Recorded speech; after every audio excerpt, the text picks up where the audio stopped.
Transfer pricing-ში ანგარიშგების ახალი ვალდებულება შემოვიდა.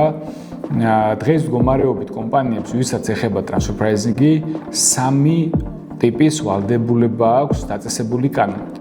ერთი ასეთი კომპანიები ვალდებულნი არიან კონტროლირებულ ოპერაციებზე გამოიყენოს საბაზრო ფასები, მათ საბაზრო ფასის გამოყენება უნდა დაადასტურონ transfer pricing-ის დოკუმენტაციის მომზადებით. Transfer pricing-ის დოკუმენტაცია მათ მიერ უნდა მომზადდეს ყოველწლიურად ან გამონაკლისად დაბალი ბრუნვის შემთხვევაში 3 წელიწადში ერთხელ.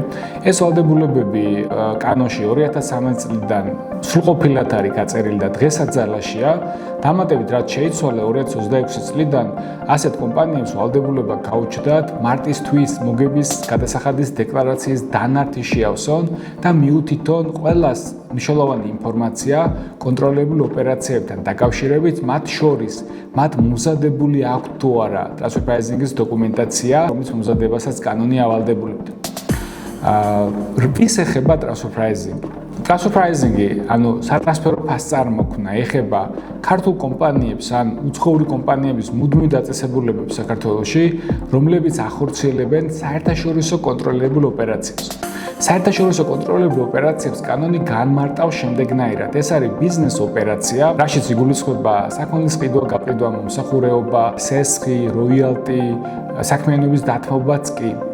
ბიზნეს ოპერაცია ქართულ კომპანიასა და მის ურთიერთდამოკიდებულ უცხოურ კომპანიას შორის, ან ბიზნეს ოპერაცია ქართულ კომპანიასა და ოფშორის რეზიდენტ პირს შორის, მიუხედავად ეს ოფშორული კომპანია ურთიერთდამოკიდებულია თუ დამოუკიდებელი პირი. Transfer pricing-ი ეხება ისეთ ოპერაციებს, როდესაც ერთი მხარე არის უცხოური კომპანია, არარეზიდენტი, მეორე მხარე არის საქართველოს რეზიდენტი. თუ კომპანიამ განახორციელა კონტროლირებული ოპერაციები 2025 წელს და ასეთი ოპერაციების ჯამური ღირებულება 500.000 ლარს აღემატებოდა, ამ 500.000 ლარში ასევე გაითვალისწინება კონტროლირებული ოპერაციებიდან წამოსული დებიტორ-კრედიტორული დავალენების ნაშთი, რომელიც არ დუბლირდება 2025 წელს განხორციელებულ კონტროლებულ ოპერაციებთან.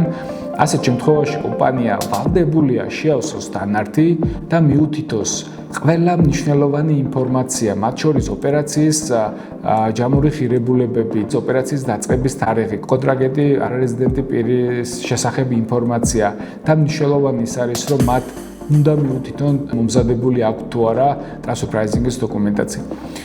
სხვა სიტყვებით რო ვთქვა, ასეთ კომპანიებს საბაზრო ფასის გამოყენების ვალდებულება ყოველთვის გააჩნდათ, transfer pricing-ის დოკუმენტაციის მომზადების ვალდებულება დიდი ხანია აქვთ და ეს ვალდებულება დღესაც ძალაშია.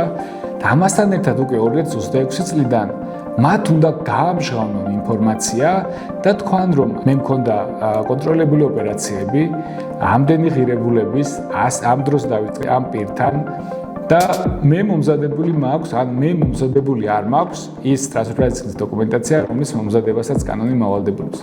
რას ნიშნავს ეს ცვლილება, ხო, პრაქტიკაში? პრაქტიკაში ეს ცვლილება ნიშნავს იმას, რომ საგადასახადო ორგანოსთვის უკვე ხელმისაწვდომი იქნება სისტემატიზებული ინფორმაცია იმ კომპანიების შესახებ, ვისაც ეხება transfer pricing-ი, ანუ ვინც შეიძლება შემოწმდეს transfer pricing-ის მიმართულებით. ანუ ვის აქვს ვალდებულება transfer pricing-ის დოკუმენტაციის მომზადების.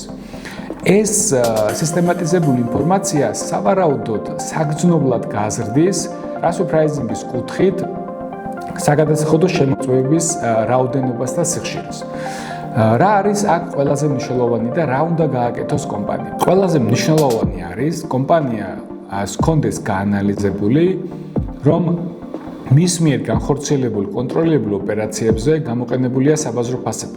რადგან თუ საგადასახადო ორგანო დაადგენს, რომ საბაზრო ფასების გამოყენება არ მომხდარა კონტროლებულ ოპერაციებზე, სხვაობა მოგების ოდენობას, რომელიც საბაზრო ფასებით მიიღებოდა და ფაქტობრივ მოგებას შორის აგროსილი, ანუ 0.85-ზე გაყოფილი, დაიბეგრება მოგების გადასახადის 15%-იანი განაკვეთით, პლუს ჯარიმა საურავი, მიუხედავად იმისა, კომპანიას განაწილებული ჰქონდა თუ არა მოგება. საბაზრო ფასების გამოყენების საკითხი პირდაპირ კავშირშია პოტენციურად ფისკალურ შედეგებთან, ანუ პოტენციურად დამატებით გადასახადის დარიცხვასთან. მაშინ, როდესაც მაგალითად ახალი დანართის შევსება პირდაპირ არ არის, ასე ვთქვათ, გამომწვევი მნიშვნელოვანი ფისკალური შედეგების. რა თქმა უნდა, დანართის შევსება სავალდებულო ამას კანონი აწესებს. დანართის შევსება იქნება ერთ-ერთი უმნიშვნელოვანესი ფაქტორი საგადასახადო ორგანოს მიერ კომპანიის კეთილსინდისიერების შეფასებისას. თუმცა დანართის შევსების ან არასწორად ან სრულყოფილად ან არ შევსების საკითხი პირდაპირ არ გამოიწვევს რაიმე დარიცხვა არ დარიცხვის საკითხს. რაც პოტენციურად გადასახადების დარიცხვის გამოიწვევს, ეს არის საბაზრო ფასების გამოყენება არ გამოყენება.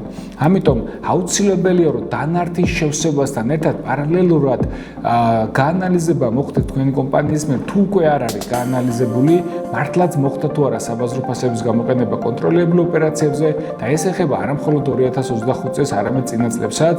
აქვე აღსანიშნავია ის, რომ transfer pricing-ი არეგულირებს სესხის პოტენციურად კაპიტალად რეკვალიფიკაციის საკითხსაც და ასევე მნიშვნელოვანია იმის ცოდნა, რომ კომპანია ვალდებულია transfer pricing-ის დოკუმენტაცია ჰქონდეს და მოთხოვნის შემთხვევაში 30 დღეში წარუდგინოს საგადასახადო ორგანოს. ეს ვალდებულება დიდი ხანია უკვე კანონით არის დაწესებული. ამიტომ რა არის მნიშვნელოვანი? მნიშვნელოვანი არის უკვე მზად ვიყოთ პოტენციური საგადასახადო შემოწმებისთვის transfer pricing-ის მიმართულებით. შემოწმებისთვის მზაობა არ არის მხოლოდ დანართის შევსება, არამედ იმის სრულყოფილად ანალიზი თქვენს მიერ კონტროლებულ ოპერაციებზე საბაზრო ფასების გამოყენება მოხდა თუ არა. ამის ანალიზი ხდება კანონით განსაზღვრული მეთოდოლოგიით შედგენილი transfer pricing-ის დოკუმენტაციის მომზადებით.